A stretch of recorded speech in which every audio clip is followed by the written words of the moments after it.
উপলক্ষে অধিকার কর্তৃক আয়োজিত আন্তর্জাতিক নির্যাতন দিবস উপলক্ষে অধিকার কর্তৃক আয়োজিত আজকে সম্মানিত সভাপতি উপস্থিত সামাজিক নেতৃবৃন্দ, রাজনৈতিক নেতৃবৃন্দ, সাংবাদিক নেতৃবৃন্দ সহ সকলকেই আসসালামু আলাইকুম রহমতুল্লাহ।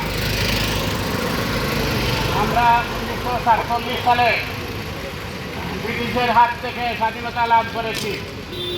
71 সালে পাকিস্তানের হাত থেকে আমরা স্বাধীনতা লাভ করেছি। আমরা বাংলাদেশের স্বৈরাচারী শাসকের হাত থেকে স্বাধীনতা অর্জন করেছি, কিন্তু বাংলাদেশে কখনোই মানবাধিকার লঙ্ঘন হচ্ছে, খুন গুম নির্যাতন চলছে, চাঁদাবাজি চলছে, টাকা পাচার চলছে।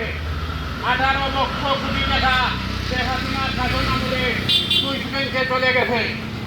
আরও বিভিন্ন দেশে এক একজনের 600-700টা বাড়ি রয়েছে, বহু গাড়ি রয়েছে, প্রচুর সম্পদের মালিক রয়েছেন। বাংলাদেশের টাকা দুর্নীতি করে লুটপাট করে যারা লুটপাট করেছেন, এর পরবর্তী সময়েও লুটপাট হচ্ছে। বর্তমানে ব্যাংক থেকে 5 লক্ষ কোটি টাকা লুটপাট হয়ে গেছে। খুন চলছে, গুম চলছে, নির্যাতন চলছে, চাঁদাবাজি চলছে, চাঁদাবাজির উৎসব চলছে। আগে ডাকাতি করা হতো, মানুষ খুন করে টাকা নেওয়া হতো, এখন নাম বদলেছে, এটা চাঁদাবাজি নাম বদলেছে। আগে ঘুষ ছিল, এখন এটার নাম বদলে বকশিস হয়েছে, কিন্তু এগুলা বন্ধ হয় নাই।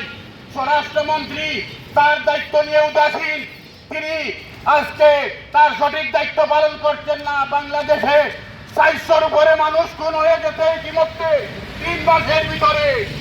আমরা এই সমস্ত খুন গুম চাঁদাবাজি এগুলা বন্ধ করার জন্য সরকারকে আহ্বান করছি, আপনারা বন্ধ করুন, নাইলে আওয়ামী লীগ সরকার ভারতে পালিয়ে গেছে, আপনারা বঙ্গোপসাগরে পালিয়ে যেতে হবে।